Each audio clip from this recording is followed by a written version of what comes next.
Efésios capítulo 2, do versículo 19 ao versículo 22. Diz assim a palavra de Deus: Assim já não sois estrangeiros e peregrinos, mas concidadãos dos santos, e sois da família de Deus, edificados sobre o fundamento dos apóstolos e profetas, sendo Ele mesmo, Cristo Jesus, a pedra angular, no qual todo edifício bem ajustado cresce para santuário dedicado ao Senhor, no qual também em vós juntamente estáis sendo edificados para a habitação de Deus no Espírito.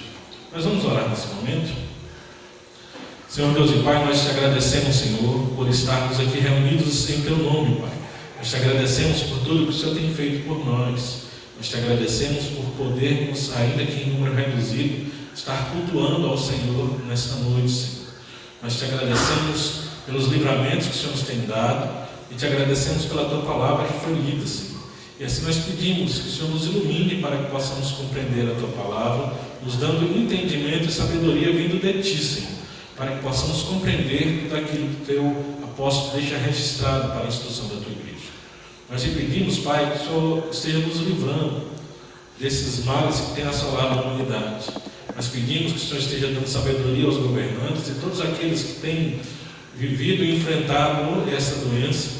Nós pedimos que o Senhor esteja também nos capacitando a que nós possamos tomar as decisões certas e evitar aquilo que pode ser evitado, e que o Senhor possa nos livrar de todo mal a mais.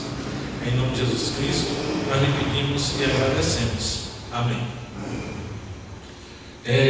Conforme nós vínhamos meditando na carta aos Efésios, nós estávamos já aí no final do capítulo 2. Domingo passado nós meditamos no versículo 11 ao versículo 18. Na verdade, o que era para ser a meditação do domingo passado era até o versículo 22. A divisão que foi feita, que eu fiz nos estudos preliminares, era de pegar todo esse período, desde o 11 até o 22. Só que quando eu fui começar a escavar o texto, então eu vi que havia muitos detalhes no texto, e se eu tentasse falar tudo, ou eu iria passar muito superficialmente no texto, ou então eu iria demorar demais, os irmãos aí iriam ser penalizados. Eu acho que o último vídeo da nossa última mensagem, ele teve ali mais de 40 minutos, com certeza, acho que por volta de 1 hora o vídeo inteiro. Então, se a gente fosse fazer todos os dois, a gente ia entrar para 1h30 para 2 horas mais ou menos. Então, aí, numa última hora, eu dividi o texto, porque o texto tinha mais informação do que eu achei que poderíamos tratar numa noite, apesar de ele estar diretamente ligado. Paulo vem escrevendo aos Efésios, e no capítulo 2 ele fala desse andar dos cristãos do pecado para a salvação pela graça. Ele vai começar o capítulo falando sobre a nossa salvação, como Deus nos fez assentar nos lugares celestiais, está lá no versículo 6. E do versículo 11 ao versículo 18 ele vai falar de que nós éramos algumas coisas. No versículo 11 ele vai dizer: lembrai-vos que vocês outrora eram gentios na carne.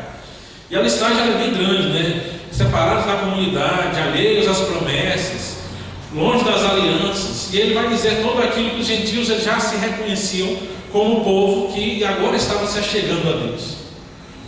Então havia uma visão ali muito grande. O gentio que chegava na igreja, talvez quando ele olhasse para um judeu, ele pensava assim: nossa, esse sujeito ele foi muito privilegiado, porque ele nasceu num povo que já tinha escritura, eles já tinham contato com Deus, eles já conheciam as leis de Deus, e agora quando vem o evangelho ele só tem que entender a lei pela perspectiva do evangelho. Mas na verdade não era muito bem assim, porque os judeus, ao nascerem mergulhados na lei, eles muitas vezes se recusavam à liberdade do evangelho. E é por isso que Paulo vem lembrando isso. E essa lembrança que ele faz nessa primeira parte do texto, do 11 até o 18, que nós já comentamos, ele vai falar justamente disso, que judeus e gentios todos estavam longe de Deus. Mas aí o versículo 19 ao versículo 22 é a hora que ele fala: vocês eram, mas não são mais. Vocês estavam afastados, mas agora não estão mais. Vocês estavam distantes, mas não são mais distantes. Vocês eram estranhos, mas agora já não são mais estranhos. Então talvez esse seja um dos textos mais agradáveis aí nesse primeiro período aí da carta de Paulo aos Efésios, E eu costumo falar que nós, como cristãos, como presbiterianos, nós deveríamos ser muito apegados a esses 2 primeiros capítulos de Efésios. Porque dentre todas as doutrinas, principalmente as mais peculiares da igreja presbiteriana, no capítulo 1 e 2 de Efésios, onde ela está muito mais explícita na Escritura. Porque se tem uma coisa que muitos cristãos, eles vão contradizer-se quando conversam com alguém da nossa denominação, é com relação à predestinação. Eles gostam muito de lembrar essa palavra. Na verdade, a doutrina da eleição incondicional, da perseverança dos santos, mas se fala sobre a predestinação. E eu já tive contato com algumas pessoas há muito tempo. Quando a gente fala sobre isso, as pessoas dizem: eu não acredito nisso. E aí nós deveríamos ser apegados, porque é justamente no capítulo 1 e 2 que Paulo está dizendo aos Efésios, claramente, porque ele diz: e ele nos predestinou para a adoção de filhos. E aí não tem como a pessoa dizer: eu não aceito. Como é que ele não entende, não aceita algo que está na própria Escritura de forma explícita, né? A palavra está aqui, com todas as letras. Ele nos predestinou antes da fundação do mundo. Paulo fala claramente. Então nós deveríamos ser apegados a isso. Agora, muito mais o refrigério que ele traz no final do capítulo. E eu acho que Deus, ele tem a sua providência conosco, porque eu gosto muito quando eu faço pregações assim em série. A gente pega um livro e começa a andar. Porque de repente você começa a andar com o livro, às vezes a gente não sabe quantas pregações vão sair dali. Dependendo do que você está vendo, às vezes pode diminuir, pegar um trecho menor, um trecho maior. Mas é incrível como no poder de Deus, alguns trechos eles caem exatamente em tempos que são necessários aquelas palavras. E eu creio que é primordial para nós aqui, quando nós caímos justamente nesse trecho de Efésios 2, 19 a 22, agora, nesse primeiro domingo que nós podemos nos reunir, ainda que de forma limitada. Porque Paulo ele vai trazer aqui um refrigério para nós. Ele vai trazer uma palavra dizendo: olha, vocês não são mais separados, vocês não são mais estrangeiros, mas vocês são um único povo, unidos pelo sacrifício de Cristo. Não é à toa que eu escolhi para nós lermos aqueles trechos de 1 Pedro, no capítulo 2, porque ele falava justamente sobre pedra angular, sobre sermos povos de Deus, sermos construção de Deus, e Cristo como centro na nossa vida. São trechos que estão diretamente ligados com o que nós estamos para meditar aqui em Efésios. E Paulo traz aqui 3 ideias, que são bem claras no texto aqui de Efésios 2, 19 a 22. Justamente por isso que eu separei, né? Já tinham 3 ideias no trecho anterior, então se a gente fosse fazer um sermão aqui com 6 pontos, ia ficar muito comprido. Existiam no passado pregadores que faziam isso, mas eles eram bem demorados, na verdade, mas as pessoas gostavam, né?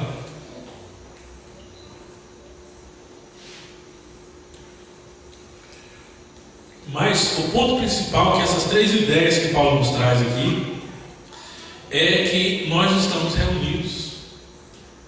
Nós somos agora algo diferente. Ele nos traz para olhar dizendo: olha, não é mais aquilo que estava sendo apresentado. Ele vai dizer aos cristãos de Éfeso: vocês não são mais aqueles povos separados, excluídos. Vocês agora fazem parte do povo de Deus. Agora vocês são família de Deus. E talvez é providencial para nós pensarmos hoje que nós não somos um povo que está separado por aí por conta de medo de uma doença que tem assolado o mundo, né? Nós não somos um povo que agora fica simplesmente nos cantos, mas nós somos um único povo, nós somos um único grupo. E é preciso lembrar isso. E esse momento de suspiro que nós damos agora, em poder nos reunir mesmo que pequeno número, é para nós nos lembrarmos que nós somos um povo. Nos dias atuais, muitas pessoas talvez tenham achado providencial isso. E há muitos cristãos por aí que talvez estejam gostando desse tempo em que a igreja tem que ficar fechada. Certo pregador muito atuante na internet, ele fala que os dias atuais eles são quase que um buffet de luxo para quem gosta de assistir pregações pela internet, porque se multiplicaram o número dos canais que estão transmitindo mensagens. Então tem para todos os gostos agora. Um outro pregador, ele dizia o seguinte, que agora os pastores de internet, que a gente tem pastores nas igrejas, mas tem alguns que parece que a vida deles é só na internet.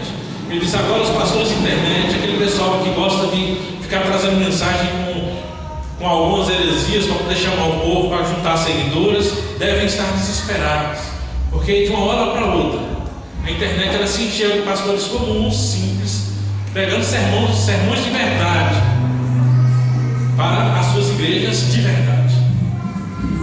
Mas do mesmo jeito nós estamos sujeitos ao outro lado.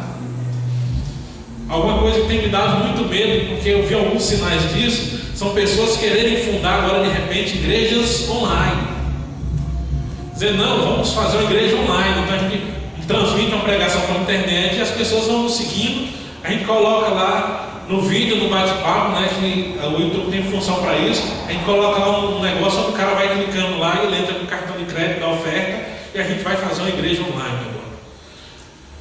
Mas na verdade, o que nós precisamos entender quando a palavra nos chama é que não dá para ser igreja longe. Nós podemos cultuar a Deus em casa, podemos fazer o nosso culto doméstico, e isso eu acredito que seja providencial, porque talvez nos últimos 20 ou 30 anos nunca teve um período onde a igreja teve que reaprender tanto sobre como fazer culto doméstico. Então agora nós já estamos muito mais preparados. Aquilo que se falava antes: irmãos, façam culto doméstico, né? Que a gente não fazia, dava preguiça. Hoje todo mundo foi obrigado a fazer, então todo mundo aprendeu. Então isso é muito bom, mas do mesmo jeito há pessoas que, quando as igrejas começam a retornar, parece que eles não têm ânimo de querer retornar. Parece que está muito bom do jeito que está. E aí eles se enganam, que é justamente o que Paulo está falando aqui. Nós podemos cultuar em casa, mas não dá para ser igreja separado. Não dá para ser igreja sozinho. O maior erro de interpretação que nós temos nos dias atuais são pessoas que leem aquele texto que fala que nós somos templos do Espírito Santo e falam: a igreja sou eu, como se eu sozinho eu pudesse ser igreja. E aí nós precisamos lembrar: você sozinho você não pode ser igreja. Você pode ser cristão, você pode cultuar a Deus. Agora só é possível ser igreja quando nós nos reunimos. Só é possível ser igreja quando nós fazemos parte de algo maior do que nós. E esse algo maior, ele independe. Nós estamos podendo nos reunir nos últimos dias, mas nós ainda fazemos parte de um grupo definido.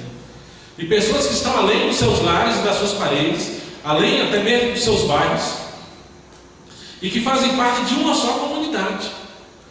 Isso é ser igreja, fazer parte de algo maior que nós. E por isso Paulo traz essas 3 ideias, né, que nós vamos meditar aqui. A primeira ideia que Paulo nos traz está no versículo de número 19. Ele vai dizer que nós somos um só povo. Olha o que nos diz o versículo 19: assim já não sois estrangeiros nem peregrinos, mas concidadãos dos santos, e sois da família de Deus. É interessante Paulo fazer isso, porque Paulo está escrevendo para uma igreja de gentios, gregos, mas ele lembra algo lá de Israel, lá atrás. O evangelista Lucas, ele cita no livro de Atos, lá no capítulo 7, versículo 6, que a descendência de Abraão seria peregrino em terra estranha.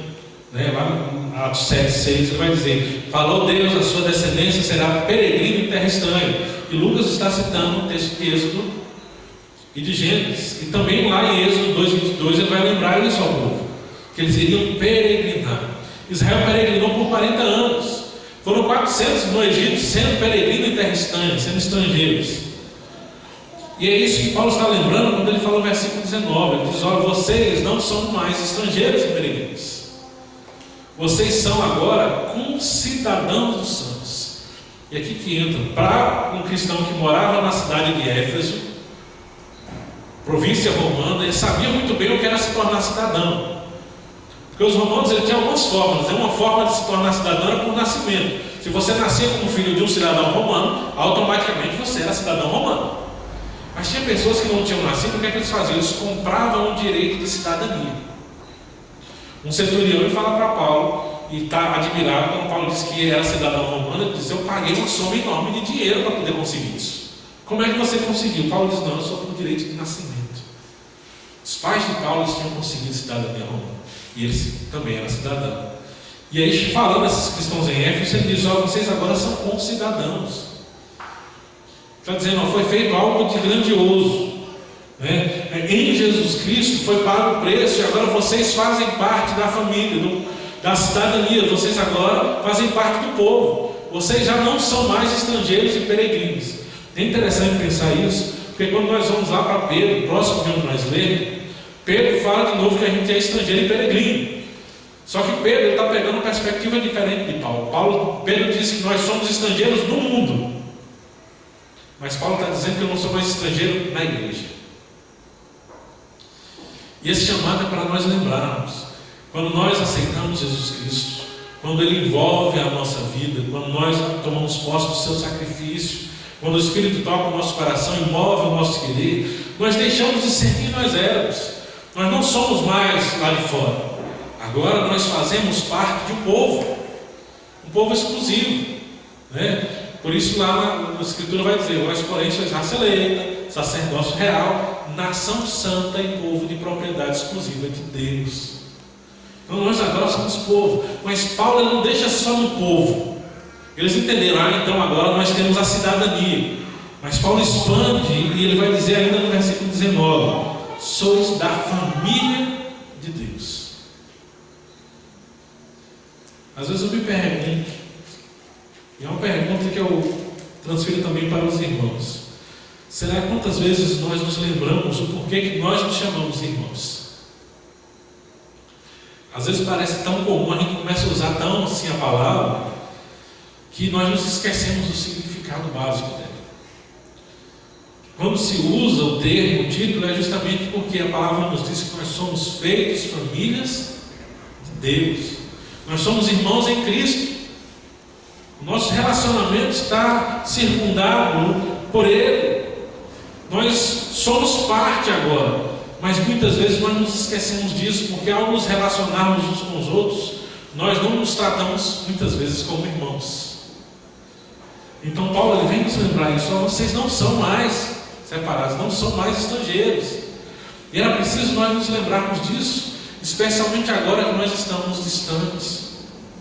Porque para muita gente, né, a proximidade com o povo da igreja ela está de acordo com o quanto você frequenta a igreja.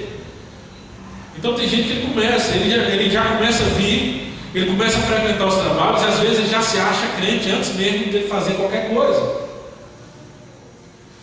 Só que quando esse sentimento ele vem para o coração da pessoa, simplesmente pela convivência, da mesma forma também, esse sentimento ele vai embora com a falta da convivência. Então, nós podemos automaticamente nos esquecermos uns dos outros. Quando Paulo diz, olha, nós não somos mais estrangeiros, nós somos concidadãos, nós somos família, é para lembrar você, se você tiver um irmão e ele sumir, pode ser 40 anos, você vai se lembrar dele. Eu costumo dizer que toda família tem alguém assim, um irmão que apronta alguma coisa e some. Eu não sei se funciona, mas pelo menos do lado da minha avó, tinha um irmão dela que justamente ele sumiu assim, naquela época, as famílias pobres, muito tempo atrás, às vezes tinham alguns filhos e eles davam os filhos para outra família criar. Isso aconteceu com o irmão da minha avó. E ele, depois que cresceu, ele, mesmo conhecendo quem era, ele sumiu e ninguém nunca mais encontrou. Meu avô era muito dado a esse negócio de reconciliação, um coração muito mole. Certa vez ele foi encontrá-lo lá aos arredores de Brasília, descobriu onde é que ele morava e foi se encontrar com ele. E a primeira coisa, quando chegou lá e que o encontrou, ele falou assim, ó, não venha me pedir nada. Porque na cabeça dele deram ele porque era pobre, e aí agora que ele tinha alguma coisa, as pessoas estavam aparecendo para tentar conseguir algum dinheiro dele. Mas eu lembro disso porque eu nunca conheci esse tio avô. Mas mesmo pequeno, até hoje eu me lembro da história dele. Do mesmo jeito, meu pai também teve um irmão que sumiu assim. E ninguém sabe onde ele foi parar, ele sumiu e se desligou completamente da família. Mas toda a família, mesmo depois de 40 anos que essa pessoa nunca mais apareceu, ele se lembra. Então, quando nós temos o sentimento de nos lembrar que nós somos família de Deus, nós somos irmãos em Cristo, é para nos lembrar que, como irmãos em Cristo, nós também não podemos nos esquecer uns dos outros. O verdadeiro irmão, ele não esquece-se do outro por falta da convivência. Aquilo tem que ficar guardado no coração. Mesmo que você não veja, mesmo que você não fale. E eu lembro disso, porque conversando com alguns pastores, principalmente pastores jubilados, que o pastor passa às vezes anos numa igreja, depois em outra. Eu me lembro especialmente do reverendo Samuel, e ele me contava as histórias dos lugares onde ele passou, e alguém que pastoreou a igreja no Paraná, depois veio para a Bahia, depois foi para o Pará, lá em cima, depois ele volta para o Goiás, então ele teve uns cantos do Brasil.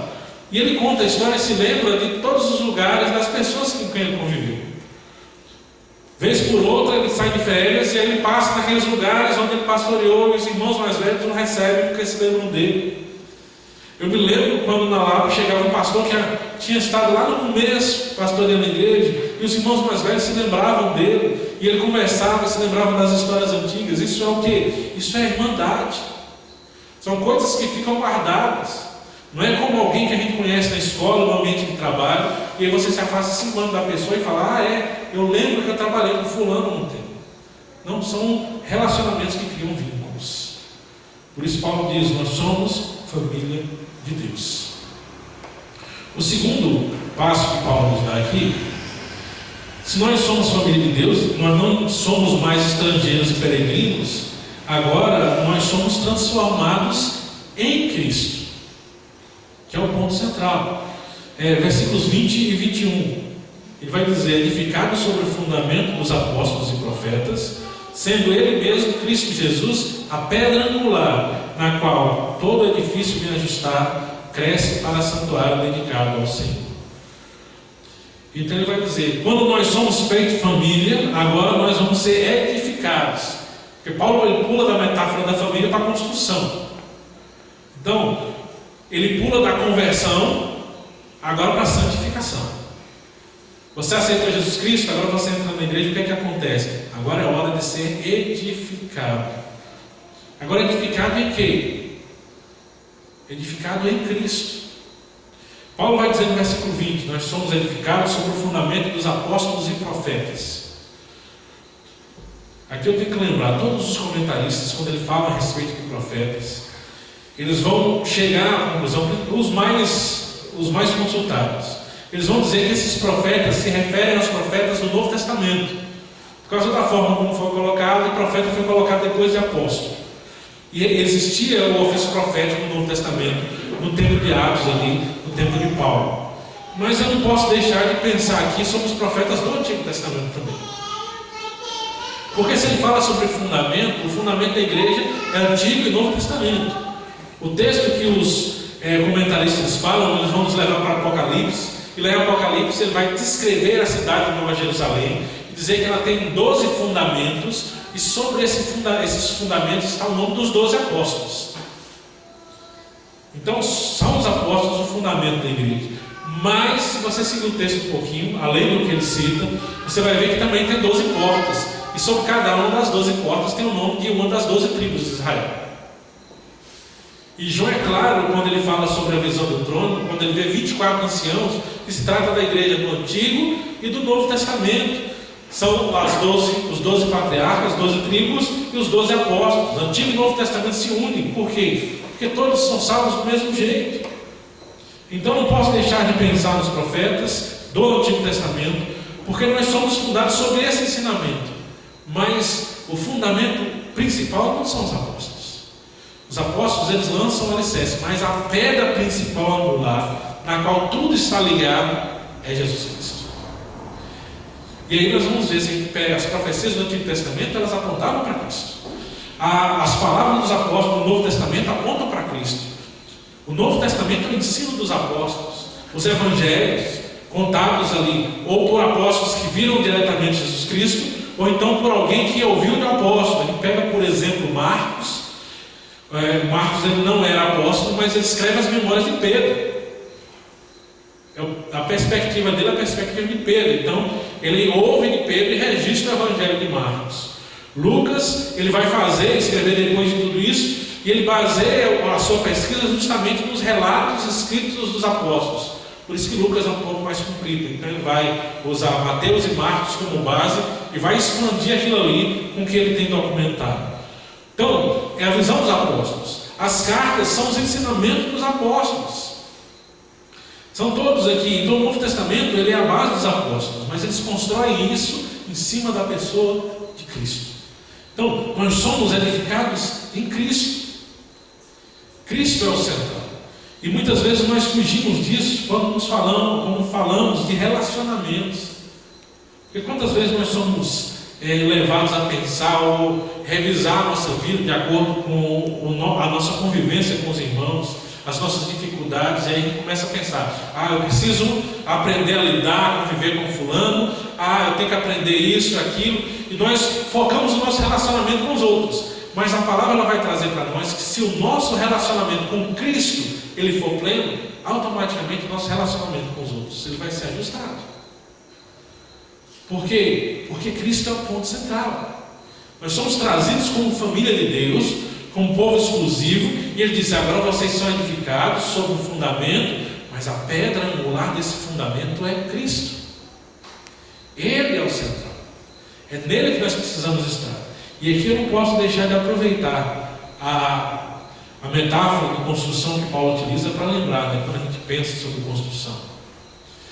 Para poder nós nos adaptarmos, é preciso sermos conformados ao Evangelho. E conformar é o contrário do que uma dona de casa faz quando ela pega um bolo e tira da forma, ela vira para poder sair da forma. Aí fica aquele bolo bonito assim, Aí coloca lá, tem gente até hoje que vai tirar foto dele agora. Mas o contrário, conformar quer dizer é empurrar na forma. Quer dizer, o Evangelho tem uma forma e a gente chega todo torto, todo cheio de aresta, todo cheio disso, como o barro, ele vem à olaria, todo destruído ali, e aí nós somos empurrados dentro da forma e cortados, aplanados, depois de ter tirado para poder retomar um formato, porque só com o formato nós podemos entrar na construção. A gente não vai entender isso quando a gente pensa nos blocos que a gente utiliza hoje em dia, porque as olarias elas são automatizadas, elas têm máquinas que vão fazendo aquilo. Mas se a gente lembrar, quem não conhece, aqueles tijolinhos que se faziam antigamente, eu me lembro que tinha uns que eles tinham um furozinho assim no meio, eles tinham uma forma que eles colocavam, daí ele empurrava o barro, depois ia tirando aqueles tijolinhos e colocava eles para secar, depois queimavam. Você olha de longe, eles são todos iguais. Agora você pega e coloca um do lado do outro, eles nunca são iguais.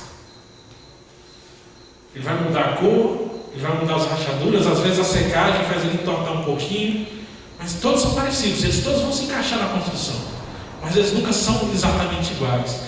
E aí eu penso, quando Paulo fala sobre construção, ele vai nos falar disso. Nós precisamos ser tijolo. A gente tem que se conformar. Conformar a quê? Ao irmão, conformar a igreja, como alguns fazem. Tem igrejas que dizem: não, aqui você tem que andar desse jeito. Não, nós precisamos nos conformar a Cristo. Nós precisamos nos alinhar com Cristo. Nós temos que ter um modelo que se encaixe com o modelo dado pela pedra angular que é Cristo. E aí vai acontecer como na construção, às vezes nós sofremos por isso para nos conformarmos. Porque não é sem sofrimento que se assume um modelo, assume um formato que não era o seu. Mas nós precisamos disso. Assim como um pedreiro que vai colocando uma linha de tijolos, quando ele chega no último canto, talvez próximo da coluna, aí fica faltando um pedaço. E os blocos, nenhum deles cabe, o que é que ele faz? Ele vai pegar a colher, vai pegar aquele bloco e vai quebrar metade do bloco. Muitas vezes, poucos são os pedreiros que têm habilidade para poder dividir aquilo no meio, mas a maioria das vezes, quando ele quebra, a outra metade é toda jogada fora. Se perde. E talvez a pessoa pense: não, aquilo ali é uma perda de material. Não é uma perda de material. Não é uma destruição do tijolo. Mas aquele tijolo ele precisou perder uma parte para que ele pudesse se encaixar na construção. E em Cristo nós precisamos entender isso. Às vezes eu tenho que deixar um pouco de mim para me encaixar no Evangelho, para que eu possa ser útil ao Evangelho. E é isso que Paulo fala aqui para nós, porque ele diz que Cristo é a pedra angular. E no versículo 21 ele vai dizer: no qual todo edifício bem ajustado cresce para santuário dedicado ao Senhor. Sem ajuste nós não chegamos a Cristo. Ele é o fundamento. Ele é a pedra angular. A mesma pedra que é citada lá em Atos 4:11 fala sobre isso, citando o Salmo 118, 22. Nós lemos o Salmo 118, versículo 1 na liturgia. Citando Isaías 28, 16. Ele fala: ele é a pedra angular. Só que lá em Atos ele vai dizer: ele é a pedra angular que os construtores rejeitaram. E hoje muita gente está por aí rejeitando a Cristo como pedra angular, porque não quer se conformar com a palavra de Deus. Então nós somos, quando chegamos, como entramos nesse povo, agora conformados. Então a gente vai ser amoldado ao povo de Deus, baseado em Jesus Cristo. Mas por último, e chegando no que muitas pessoas falam, né? Em Cristo, quando nós somos amoldados, nós somos feitos casa de Deus. Olha o versículo 22. No qual também vós, juntamente, estáis sendo edificados para a habitação de Deus no Espírito. Eu posso juntar aqui com o versículo 22, o finalzinho do versículo 21 também. Santuário dedicado ao Senhor. Porque esses somos nós. É interessante pensar isso. Porque nós não podemos fazer como muitos fazem, sair de um lado e cair diretamente para o outro.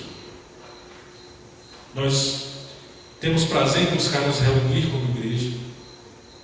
O direito de poder se reunir nesse local, poder estar com os irmãos, é algo que alegra o nosso coração.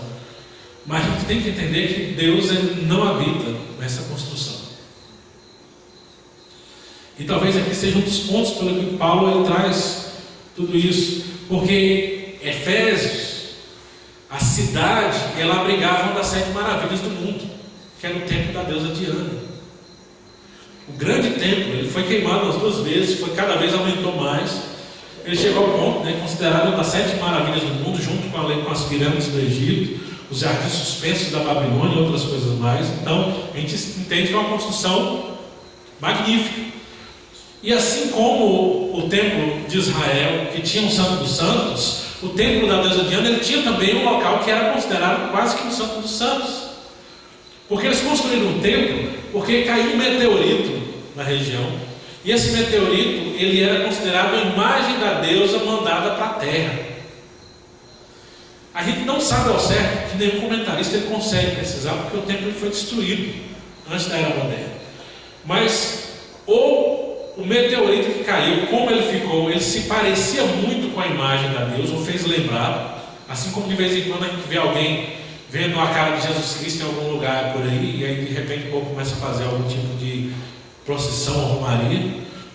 Ou então foi um meteorito que caiu e algum artesão, um escultor, ele foi lá e daquela pedra encravada no chão ele fez a imagem.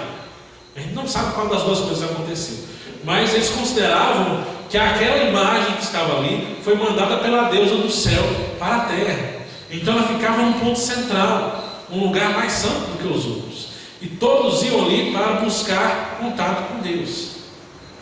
Então Paulo, quando ele fala que nós somos o santuário de Deus, ele está dizendo: olha, esse templo aí ele não se comunica com os deuses, ele não vai se comunicar com a divindade. Por maior que ele possa ser, por mais suntuoso que ele possa ser, ele nunca vai se comunicar com a divindade. Por quê? Porque o Espírito de Deus ele habita dentro do nosso coração. Mas do mesmo modo ele vai estar falando também aos judeus, porque os judeus ainda estavam apegados ao templo de Jerusalém. E é interessante pensar aqui, como carta da prisão, provavelmente ela foi escrita ali por volta do ano 60 da nossa época. No ano 70, o templo foi destruído pelo general Tito Vespasiano. Então estava prestes a ser destruído o templo de Jerusalém, mas os judeus estavam apegados. O véu do santuário, a cortina de linho puro que dividia o santo lugar do santo dos santos, ela já tinha sido rasgada, ela se rasgou na crucificação de Jesus. Mas eles foram lá e fizeram emenda. A arca da aliança já não estava mais lá dentro, ela já tinha sumido. Nessa época já não havia mais a arca já tinha sumido. Mas eles continuavam adorando ali, sem entender aquilo que o próprio Salomão ouviu da parte de Deus e deixa registrado na Escritura com relação ao templo. Porque Deus fala com Salomão dizendo: olha, esse templo eu vou consagrar porque eu escolhi como lugar para fazer o meu nome habitar. Então Deus ele não estava dentro do templo de Israel. O Deus de Israel ele não habitava dentro do templo de Israel. Isso alinha-se com as palavras que Paulo fala lá em Atenas, quando ele diz que o Deus criador de todas as coisas ele não habita em templos feitos por mãos humanas. Então, quando Paulo ele traz a ideia do templo, ele vem ferir os dois lados e dizer: olha, esse templo de vocês eles não serve para nada. O verdadeiro templo somos nós. Ele vai dizer: nós somos a habitação do Espírito Santo de Deus. E aí, para lembrar, nós não podemos ser igreja sozinhos, mas nós somos templo do Espírito Santo sozinhos. Onde quer que estejamos, nós somos templo do Espírito Santo. O Espírito Santo habita em nós. Nós podemos louvar a Deus, nós podemos adorá-lo em qualquer lugar, em qualquer momento. Mas a igreja precisa estar reunido. Então Paulo, quando ele traz para nós o templo, ele vai nos lembrar disso. Nós somos templo. Agora a questão é: que tipo de templo nós estamos sendo? Porque para Paulo chegar no ponto de dizer que nós somos templo do Espírito Santo, ele primeiro vai falar que a gente está sendo construído para isso. E aí é interessante, para que serve a igreja? Muitas vezes nós nos esquecemos disso. Uma das principais funções da igreja é o quê? É evangelizar. A gente se lembra, isso a gente se lembra.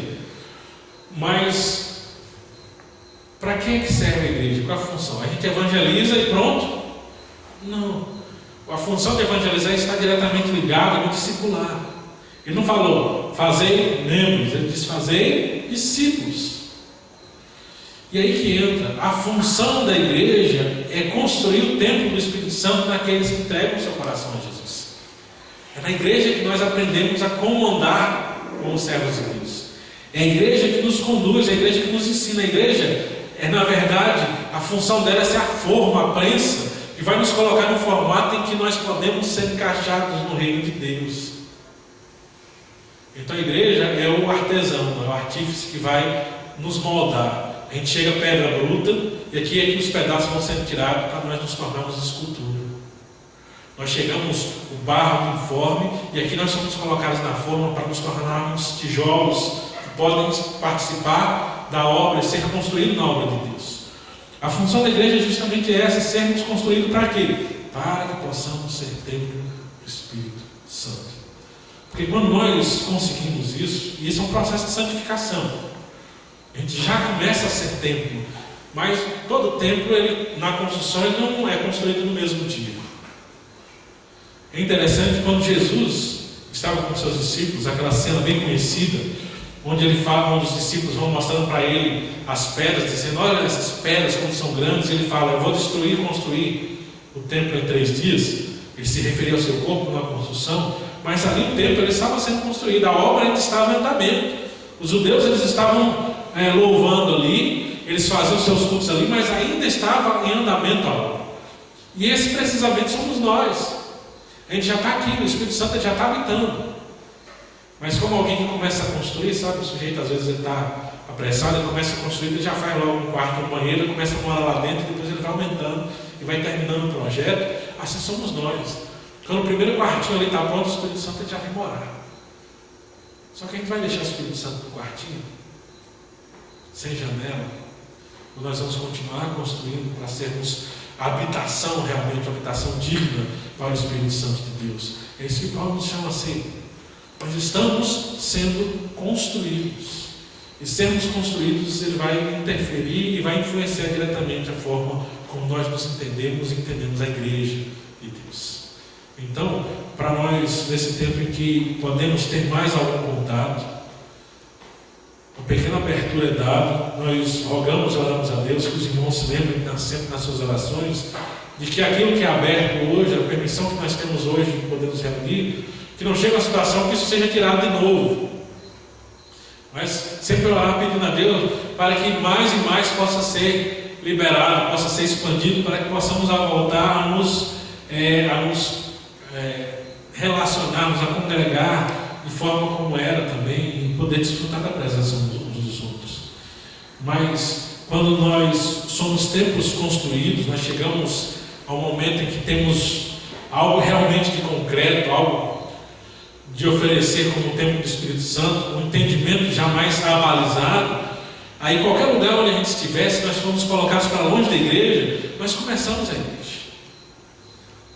Eu costumo lembrar de alguns irmãos que eu conheci muito antigamente, né? Pessoas assim que eu criança conheci já com a idade um pouco mais avançada, muitos deles já se foram, e que relatavam no seu tempo de vida justamente isso.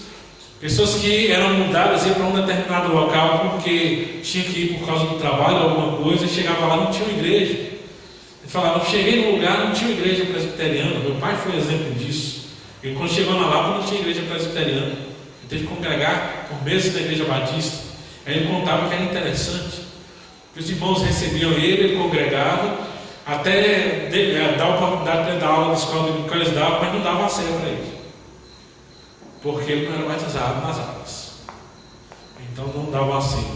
E aí ele conta com o tempo em que começou a congregação lá na cidade de Bom Jesus da Lapa. Então você chega num lugar e você não é, você sendo o templo do Espírito Santo, não tem igreja, mas a partir de você começa. É um com o outro, que sendo igreja, que vai se juntando, e ali começa uma nova comunidade. Nós precisamos lembrar disso, porque nesses tempos em que nós estamos sendo dispensados, vamos dizer assim, nós estamos sendo cerceados do culto a Deus, nós precisamos entender que como igreja a gente precisa ir além disso. Nosso coração precisa ir além daquilo que nos é proibido, porque é preciso pensar no que está acontecendo hoje. E quando nós vemos muitas igrejas voltando, mais irmãos que parece que o medo da doença, e a gente tem que lembrar das informações, né? O medo da doença, ela, se a gente exagerar muito, 50% das pessoas que pegam a doença, nem sintomas eles desenvolvem. Na verdade, a estatística ela fala de 80%.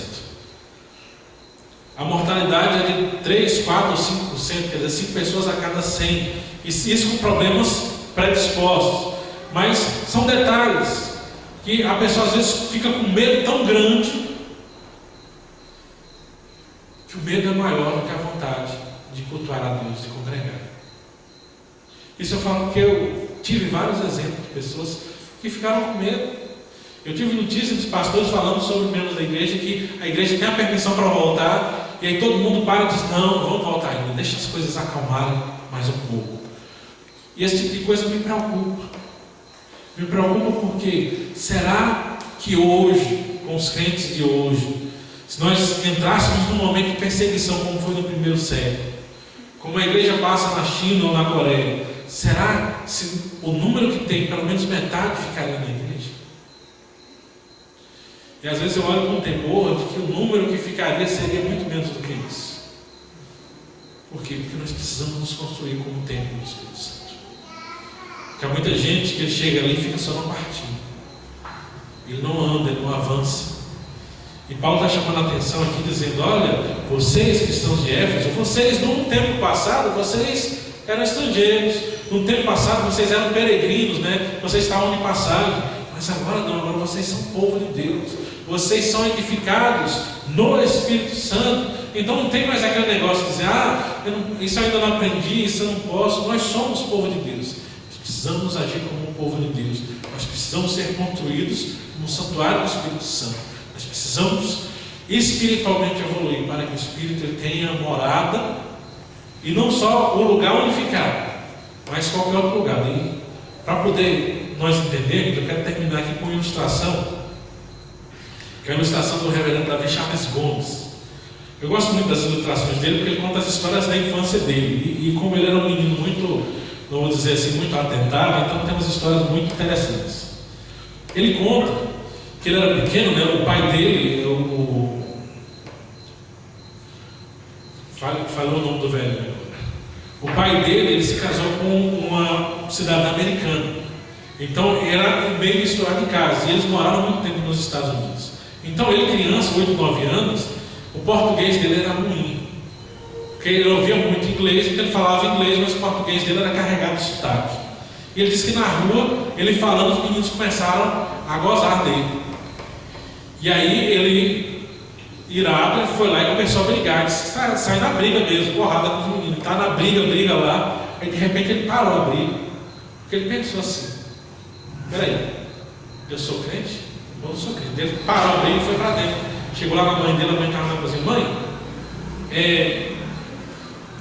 crente que briga perde a salvação? E a mãe dele foi falar, meu filho, olha, brigar não é certo. A palavra fala para nós que nós devemos evitar contenda e tal, mas não é isso que tira a salvação, porque o que garante a salvação não é o que você faz, mas se você aceitou Jesus no seu coração, para morar no seu coração. Aí ele diz, não, se brigar não tira a salvação. Diz que ele parou e voltou lá para fora e continuou a briga. Só que aí passando um tempo depois acho que ele já tinha batido o suficiente nos meninos.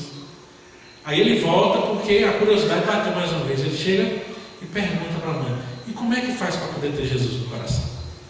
Aí a mãe foi explicar para ele, fizeram a oração, ele disse, a oração dizendo, eu estou convidando Jesus para entrar no meu coração. Ele disse, não, agora eu estou salvo. Só que aí ele conta, e essa parte ele disse que foi uma tia que contou para ele, porque ele não se lembrava dela, que passando um tempo, não sei se no mesmo dia ou no outro dia, ele volta e pergunta para a mãe, mas mãe, eu convidei Jesus para morar no meu coração, ele está em pé lá esse tempo todo? Ou tem algum lugar para ele sentar? E eu acho interessante porque é o pensamento de uma criança, né? Só que ele tinha mesmo como criança, ele tinha uma consciência de que Jesus estava dentro do seu coração. E as crianças, elas nos ensinam, não é à toa que a palavra de Deus, ela fala que nós temos que ser como as crianças. Para nós pensarmos, né? Onde é que o Espírito Santo está morando no meu coração?